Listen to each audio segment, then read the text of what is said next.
and gentlemen, I take pride in introducing the greatest show on earth.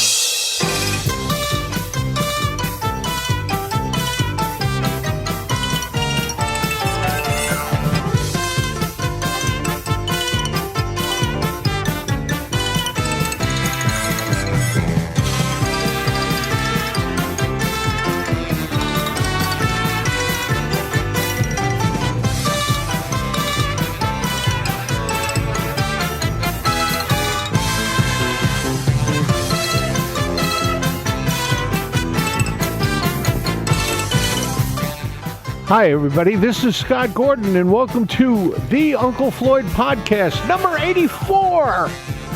We're going to talk about a lot of stuff today. I'm going to talk about some real inside information, some real touchy stuff near the end of this podcast. So listen to the entire thing. Don't bail out early or you're going to miss some really good stuff. And remember, if you want to get questions in, email them to me at ufpodcast@sge-inc.com. That's ufpodcast@sge-inc.com. I print them out, I look up any information I don't really know, and I answer them here for you next week. So let's listen to the end of the Uncle Floyd Show theme, and we'll be right back. This is the Vivino Brothers Band.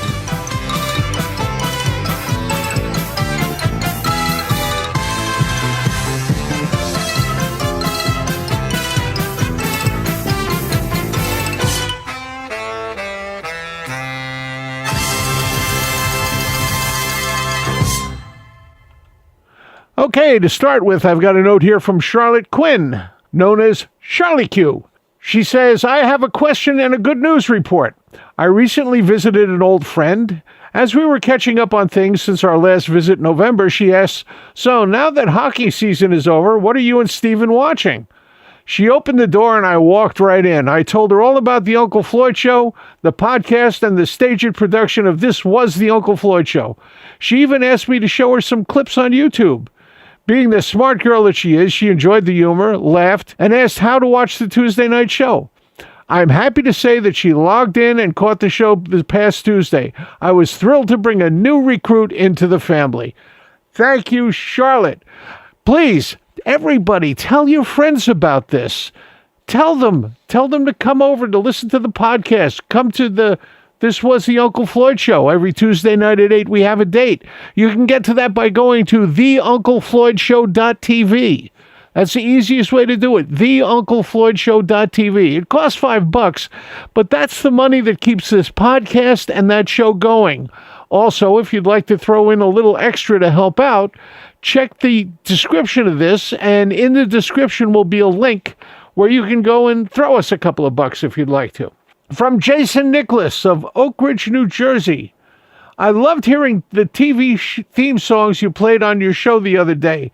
It reminded me that some of the TV theme songs, like the Munsters, also have lyrics that go along with them.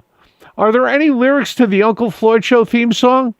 Not that I know of. I wouldn't be surprised if Muggsy hadn't written them, but I never heard them, so I really don't know if Floyd or Muggsy or anybody else wrote lyrics to that. It would be interesting to find out, but I don't know. From Sharon Zero. What TV shows did Floyd like to watch? Well, Floyd mostly watched the old cowboy TV shows, John Wayne Westerns, that kind of stuff. He loved the Three Stooges. He loved Abbott and Costello, most of all, and he liked the Three Stooges and that kind of stuff. Also, please, Sharon, don't send me any personal information at that email address, the email address ufpodcast@sge-inc.com. Please. I'm not the first one to read them.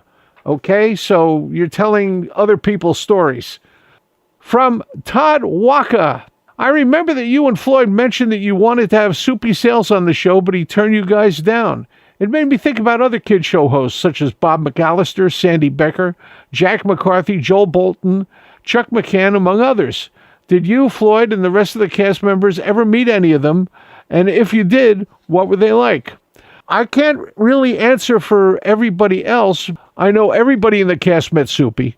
We all met Soupy. We knew Soupy. Soupy was a friend. He came. He didn't want to do the show because of the fact that he didn't want anybody to make comparisons, which is exactly what Floyd did. Whenever Skip mentioned Soupy, it was a shout out to Soupy we were doing.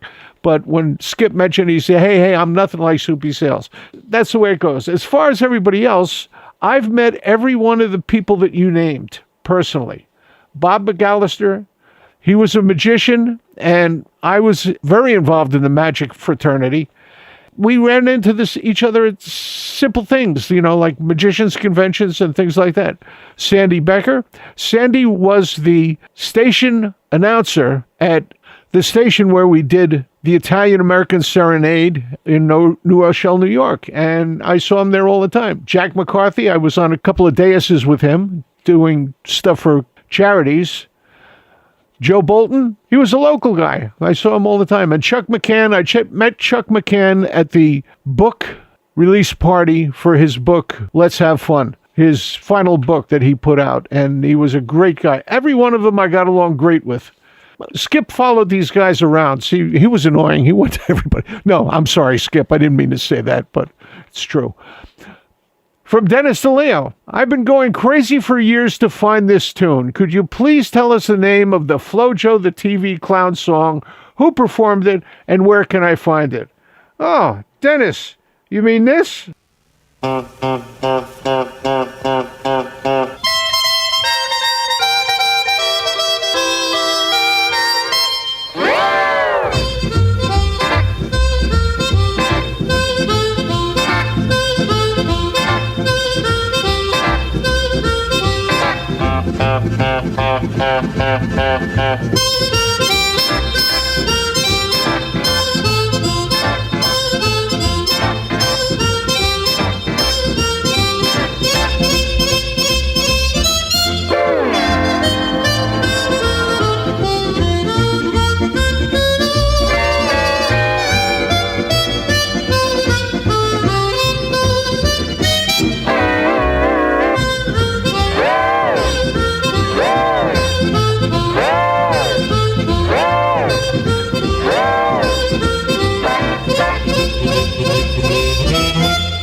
That was Bop, Bop, Bop by the Mulcahy's. It came out in 1955, and believe it or not, if you search Bop, Bop, Bop, the Mulcahy's on YouTube, it's there. You can listen to it. Dennis also says, do you think that the Wayans brothers lifted the idea for Homie the Clown from Floyd? I don't know. I don't think they did. It was a totally different idea, Homie the Clown. I don't think they did, because they were West Coast guys, and I think their show came out before we were syndicated, if I'm not mistaken. And the only time they would have seen the show is while we were syndicated, because I don't think they hung around the East Coast that much. The character from Living Color sure had a lot of similarities. Yeah, he did. Dennis says SNL stole Mr. Dill and Mr. Frogers, so I wouldn't be surprised. I can't say for sure, but that would take a lot of research to find out what the dates and everything else were. And I just didn't have the time this week to do that. From Mike Optenknocker. Mike Optenknocker. I always have trouble with your name, Mike. of the many marvelous characters you portrayed on the show, who was your favorite? Well, like every other actor, I would have to say, every other actor who does characters, that is, I would have to say my favorite character was the very next one I was going to do. I had to be that way. I had to totally take that character on and be that character. That's how it works. Overall favorite character portrayed by any cast member? That's interesting. I would probably have to say one of my favorite characters was Julia's stepchild and Eddie Slabo, because I had relatives like both of them. From Susie Tannenbaum, what's something you learned from Floyd that stands out for you? Oh, that's interesting. I would have to say the lack of fear to say anything. When you're on stage and you're ad-libbing, you can't think about it first. You just have to let it come out. Let the character do what the character does. And that will work. That will work. What's funny to you is going to be funny to the audience as well. She also asks, and can you name something that you believe Floyd learned from you? Yeah. Not to try and do anything technical. Give me a call. Call me up, Floyd. As a matter of fact, every one of his wives said to him, when there was a problem, Floyd, call Scott. I think that's the one thing he learned from me. Oh, another thing he learned from me, believe it or not, was to read all the instructions on the back of any kind of snack food you buy. We were doing the Italian-American Serenade here in the studio one day, and we had to stop down at least 3 times each hour for Floyd to run upstairs and go to the bathroom. I said to him, Floyd, what did you eat? And he said, well, nothing much. I just had a snack on the way over. I said, what kind of snack did you have? He said, well, I ate some Twizzlers. I said, what kind of Twizzlers? He said, let me go get the bag. He goes out to the car. He comes back with the bag. He hands them to me. And it's sugar-free Twizzlers. Sugar-free Twizzlers has something in it called sorbitol.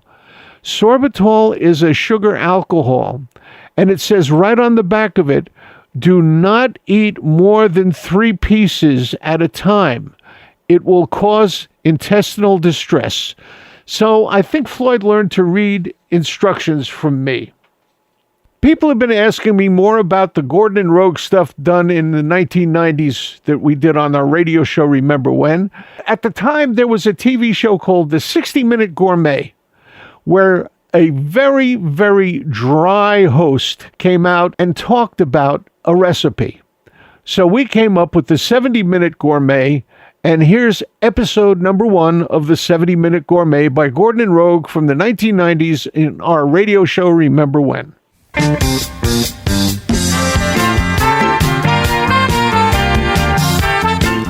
And now it is time for the 70-Hour Gourmet, the cooking show for people with way too much time on their hands. And now here is Peppy Pepperidge with today's recipe. Hi. Today we are going to make carrot juice. First you have to wash and peel the carrots. This is done to make certain that there are no dark specks floating in the juice. Place the carrots on your cutting board and, with a sharp knife, chop them as small as you possibly can. Then push them all together and chop them again. Gather all the tiny pieces in one pile and chop them again. Repeat this process until it reaches a liquid consistency. Pour into a glass and drink. Join us next time for the 70-Hour Gourmet, when we will learn how many candles it takes to bake a loaf of bread.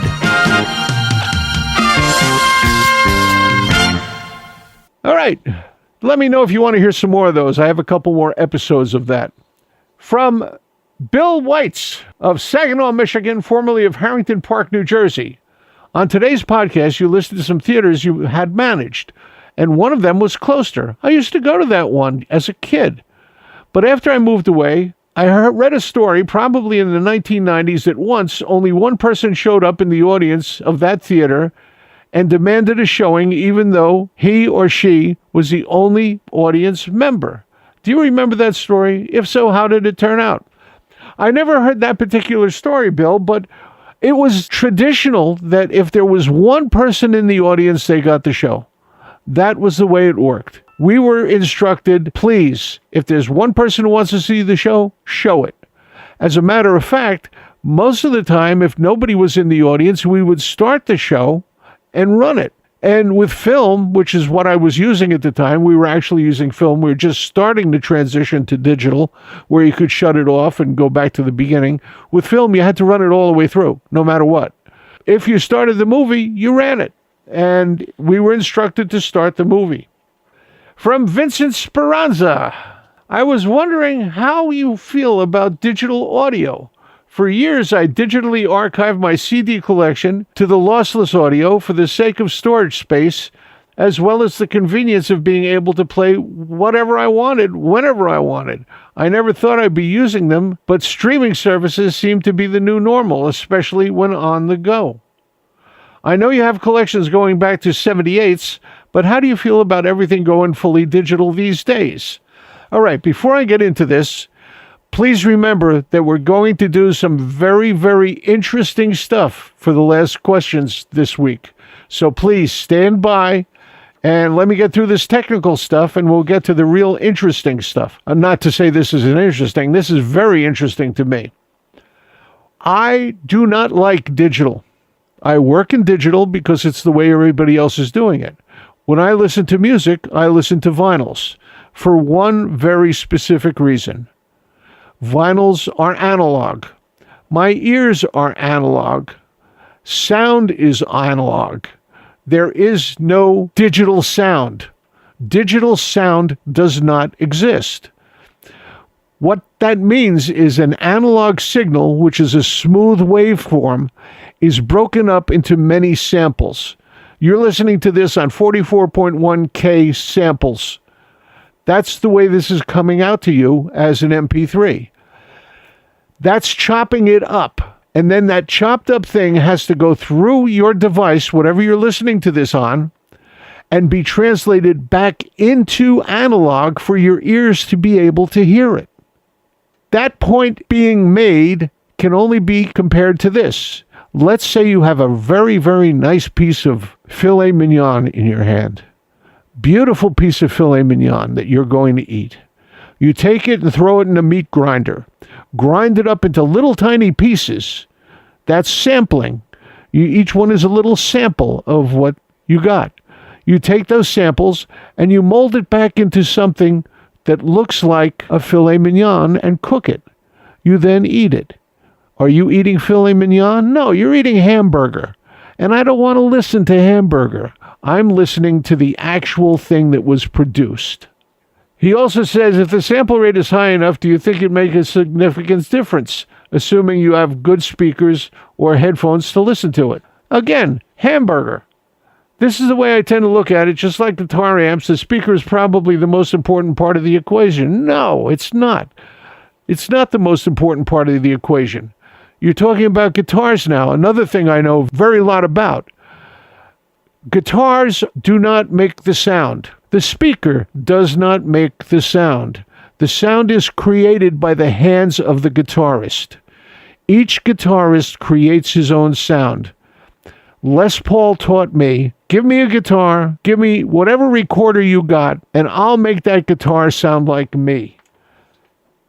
And Les Paul did not like digital. Okay, now we're going to get into some interesting stuff. Real interesting and maybe a little spicy. This is from Stephen Gallo, Brooklyn, New York. Many may not remember that in 1995, Floyd began writing a jokes column for Swank, a popular adult magazine. In one newspaper article at the time that made the rounds, Floyd gave a simple reason for doing so. This is just another thing I do. Well, number one, that's not a complete quote. Stephen, you have to give the complete quote to get the full meaning. This is the complete quote that he's talking about. Floyd said, "Stars don't work that much. It's when you're struggling that you've got to work 6 nights a week. Years ago when I was hot, we could do one show at the Ritz and draw 3,000 people. My name has some recognition, so this column in Swank is just another thing that I do. He did that to be able to make money. That was the thing. He also said, it's basically in the style of a burlesque comedy. People like to analyze this a lot, but I've got my roots in old-fashioned show business, where people like me do a lot of different things. At the time, we were off New Jersey Network. CTN was not making enough money. Floyd owned a home. He had children. He had children in college. He had to pay a mortgage. He had to pay taxes. He had to feed his family and buy clothing for them and health insurance and everything else. He needed money. He did what he knew best. He wrote jokes. He wrote jokes, and he found someone who would pay him good money for the jokes. That's show business. That's what it is. You have to make money over what you know. The article also reported how Looney Skip Rooney, who was off the show then, was disappointed in Floyd's decision to write for Swank. Well, that's Skip's opinion. I was wondering how you felt about Floyd's Swank gig and how long did it last. I don't know how long it lasted. I saw maybe one or two things about it, 1 or 2 copies of Swank where I looked at for Floyd's column. It just was there. It was jokes that he would have told in front of an adult audience. If you went to a beefsteak dinner, which is all guys from a police department or a fire department or an ambulance squad, these were the same jokes that Floyd would be telling in front of those people for that audience. The family audience would not be reading Swank magazine. So what's the harm? He was making money. That's all that counts. Okay, from Michael Lepowski. I was shocked when the Uncle Floyd show as well as Dark Shadows was canceled on NJN. Both were top rated. Now the network says it was because costs, but I've heard from a friend who works at PBS who said the entire network wanted to return to a complete educational and news network. Are either of these stories correct? No. Absolutely not. There is a lot involved in that story about why New Jersey Network canceled the Uncle Floyd show. I'm not going to go into it here because there's a lot of people who do not listen to this and would get connected with it who would hear that story. It came down to the fact that it was in a large percent political altogether. That's what it came down to. Now, I have from Ron Hutchinson, who was the president of our fan club, his entire file of the lawsuit that forced New Jersey Network to refund the money that the viewers paid in to become members to keep the Uncle Floyd show on the air, which is what we were told to do. If anybody is interested, if any author out there would like to write some sort of big expose, I will make that stuff available. If the right credentials come across my desk, and maybe you can read the story about why the Uncle Floyd show was canceled and what happened with it. So that's it. If you listened all the way to this point, you got some information that you had no idea you were going to get. Now, I just wanted to remind everybody that if you want to get a question in, and I will answer it here, just send it to ufpodcast at sge-inc.com. That's ufpodcast at sge-inc.com, and I'll answer it. And as you can see, I'll answer questions about anything. I don't throw them away unless they're too personal, like I mentioned before. And every Tuesday night at 8, we have a date. 8 p.m. Eastern Time, TheUncleFloydShow.tv. TheUncleFloydShow.tv will take you to This Was the Uncle Floyd Show, hosted live by me. I answer questions there that are typed into the chat field, and we watch clips of the old Uncle Floyd Show. I usually put on a full show. Charlotte Quinn also asked another question. How do you go about selecting the shows to air on Tuesday night? With such a huge catalog over the years, I wonder how you choose. For me, it would be a difficult choice to settle on something each week. Charlotte, if you remember last week, somebody asked about Mousy. Mousy was on last Tuesday. Before that, someone asked about guest stars. I put Tom Chapin on. So, you see, it's things that happen here with the notes that you send to me, the questions you send to me, that kind of colors what I'm going to put on Tuesday night. So, theUncleFloydShow.tv, theUncleFloydShow.tv. It does cost $5 to watch it, but that keeps that going and it keeps this going. Without that, I would have to stop this. It's not cheap to do this, folks. Let me tell you, it is not inexpensive. The most important thing, though, to any show is you, the audience. Thank you so much for being here. You're helping out. Listening to this, please listen to the sponsors, to the commercials you hear. If you listen to it and not fast forward through them, that gets a couple of bucks in my pocket as well to help go with this, keep this going. As a matter of fact, the listeners to this make me about $35 a month for this podcast. That's it. Please listen to the podcast. Come to This Was the Uncle Floyd Show and have a lot of fun, but you are the most important thing to both of them and any show. You, the audience. Without the audience, the show wouldn't exist. There would be no show. So please, please, please, Floyd asked me to keep his memory alive by keeping doing this and keeping doing This Was the Uncle Floyd Show. You are the guys who make that happen. He was very touched by the fact that you all watch this TV show, The Uncle Floyd Show. You got laughs from us. You still get laughs from us. And you're still here. We're still here. We're going to be here as long as you guys keep coming. Thank you so much for being here. And now here's a little tune by Uncle Floyd. I was drinking beer in a cabaret, and was I having fun? Till one night Mama caught me right, and now I'm on the run. Oh, lay that pistol down, babe, lay that pistol down. Pistol packing Mama, lay that pistol down.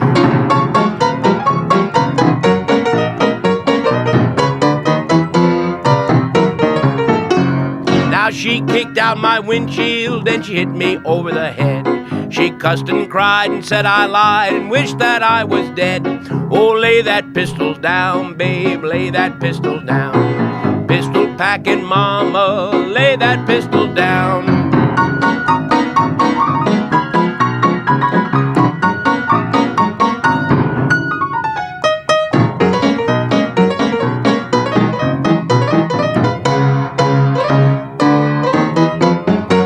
Now she kicked out my windshield, she hit me over the head. She cussed and cried and said I lied and wished that I was dead. Oh, lay that pistol down, babe, lay that pistol down. Pistol packing Mama, lay that pistol down. I'll see you every day, babe, and I'll woo you every night. And I'll be your sugar daddy if you'll put that gun out of sight. Lay that pistol down, babe, lay that pistol down. Pistol packing Mama, won't you lay that pistol down?